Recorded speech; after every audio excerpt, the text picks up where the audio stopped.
Welcome, folks. Welcome, folks. Welcome, folks. This is the Urban Louisville Chess Podcast. I've been a little lax in recording stuff, but I've been lax for a good reason. I've been out here really working hard in setting up, in doing summer chess camps and organizing summer chess camps. And we've got more we're going to be doing. So it's really been a pretty exciting time lately, and I just can't be more thankful.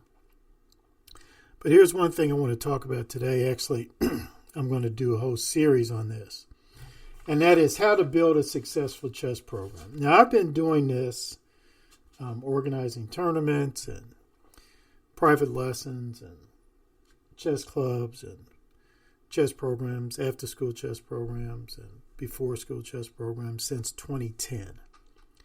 So I've got a little experience in there, and I've taught not just all around the city of Louisville, but in other cities in the Commonwealth of Kentucky. And eventually I want to get to the point to where I want to go into other states and do some things. I say all that to say this. I get a lot of people asking me, hey, how can we do what you're doing? How can we start a chess club or a chess program at my school or faith location, whatever it might be. So I'm going to throw some ideas out there, share them with folks. Please share them with other people. And if you ever have any questions for me, follow my page. Follow my Facebook page, The West Louisville Chess Club. Follow my Facebook page, The West Louisville Chess Club, or The Kentucky Chess Ambassadors. Okay, so this is a concise statement on how to build a successful chess program. Out of the program, you produce a chess team and a chess club. Okay? There's an overall program, but that program has two legs. I guess you might say the program is the body, and the two legs are chess team and a chess club. The program makes sure year after year after year, the chess club and the chess team continue to grow and prosper. So that's something I wrote down. Let me just sort of talk a little bit about that. The big problem I see with a lot of chess programs at schools, synagogues, churches, mosques, community centers, is a lack of continuity, a lack of faithfulness in being there year after year after year. Look, let me tell you something. You ever look at some of these college basketball programs, like at Duke University or the University of Kentucky? Year after year after year, let me tell you something. That men's basketball program, that women's basketball program, they make sure they're going to be there next year. They're going to be there for those young people next year, and the year after, and the year after, and the year after. They make sure it happens. It's the same attitude you have to do with your chess team and your chess club. Hey, we're going to be here. We're going to be here, regardless of what happens.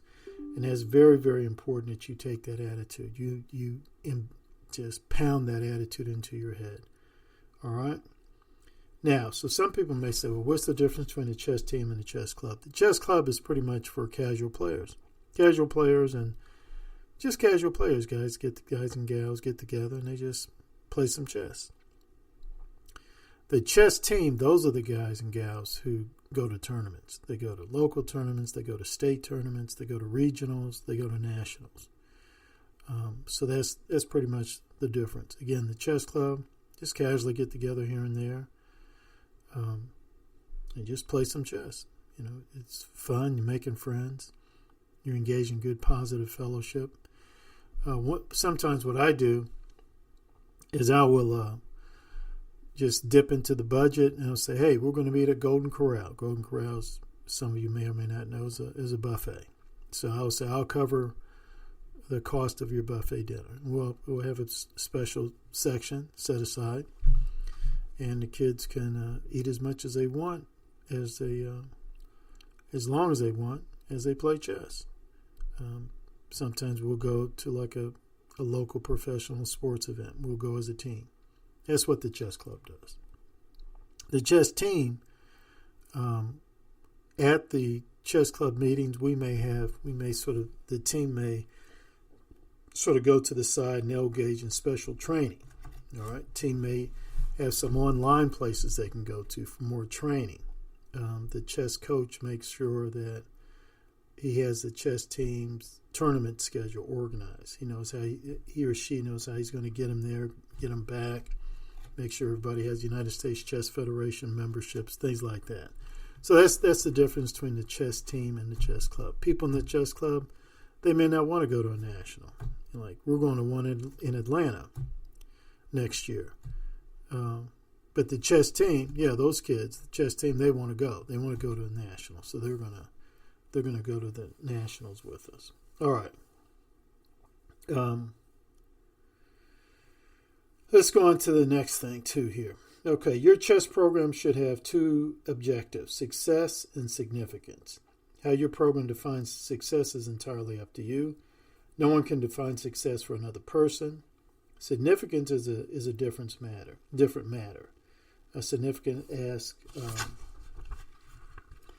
it asks, did you influence a person's life for the better?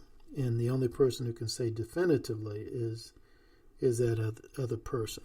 So here's one thing. Your team, if you want to say, well, where were we successful this season? Well, you got to first establish some goals and then figure out how you're going to reach those goals and plan to reach those goals. And then after a year or so, you sit down and you say, okay, well, how did we do as far as reaching our goals are concerned?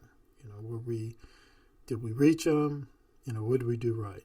We didn't reach them. What did we do wrong? Significance, it's a little bit more subjective, but you want to pour in. I'm speaking to the coaches now. You want to pour into your young people. You want to be a positive for them.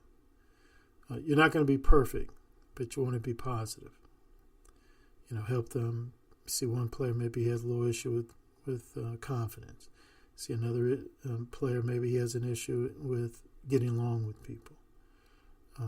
So you got to figure out how you're going to be significant and how you're going to achieve that. That's very important.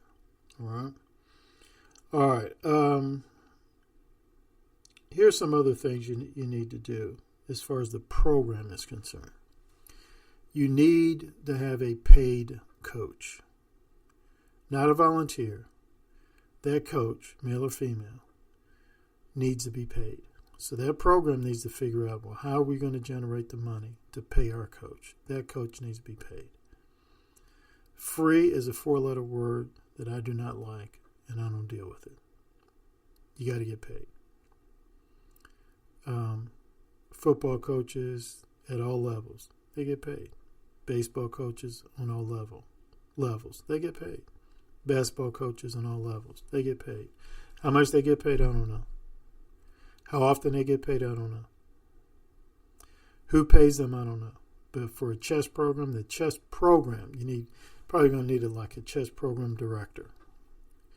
A director. And that director's responsibility is to make sure that his chess coach gets paid. Where he or she gets the money, I don't know. But they need to be paid. So the chess coach pretty much needs to say, well, here's how much I'm willing to accept for now. And sometimes the chess coach needs to say, well, look, I don't mind accepting this rate. It's lower than what I usually do, but hey, if I do X, Y, and Z, can we talk about increasing my rate next year, or maybe even give me a bonus? I think that's something you should do. But they need to get paid, bottom line, period. Your paid leadership, they need to have some vision. Vision is seeing the invisible and doing the impossible. Your paid coach needs to put forth a mission statement, a vision statement, and some goals.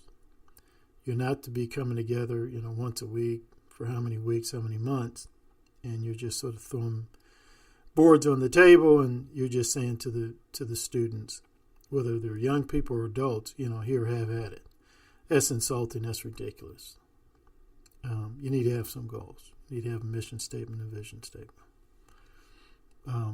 I have goals every year. I say to my students every year, okay, here are the major tournaments we're going to. Here are the local ones we're going to. These are very important. I need you guys here, there, whatever it might be. Here are the regional tournaments we're going to. Here's the national tournaments we're going to. Give them the dates and what we're trying to accomplish at that goal. And I tell their parents, obviously.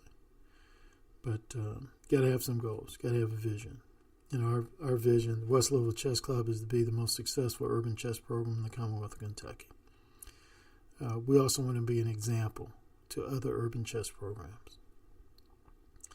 We want people to look at our program and say, hey, I want to be like them.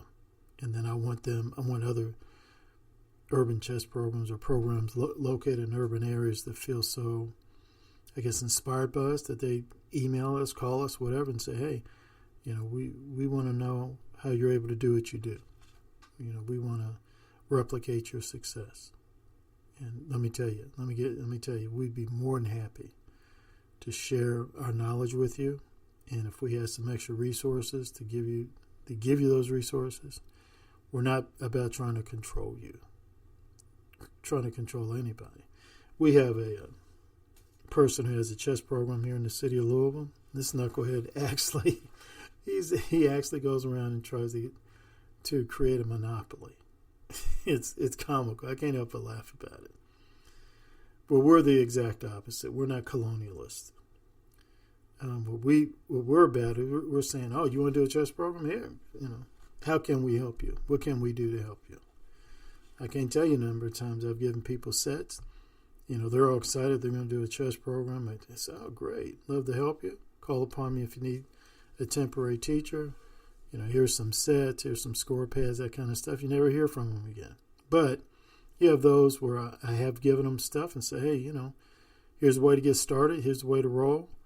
And then later on, they may say to me, hey, can you come in and do a class for me? I don't understand this. I'm not getting this. Or they may say, hey, can you come in and be our coach until we can find somebody to replace you? And I'm more than happy to do that. One slogan that we raised this year is everywhere, every school, a chess club. And if you think about that, that's a global vision. That can apply to Cuba. That can apply to Eswatini.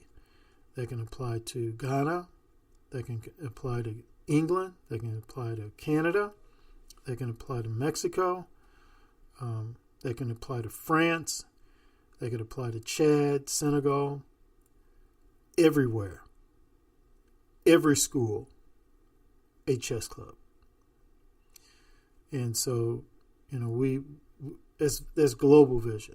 And we want to do everything and anything we can to help that vision become real. We want to see the invisible and do the impossible. So I hope at all that talking, you gain something from what I said. All right. And here, I'm going to say some things to the chess coach. Let me tell you.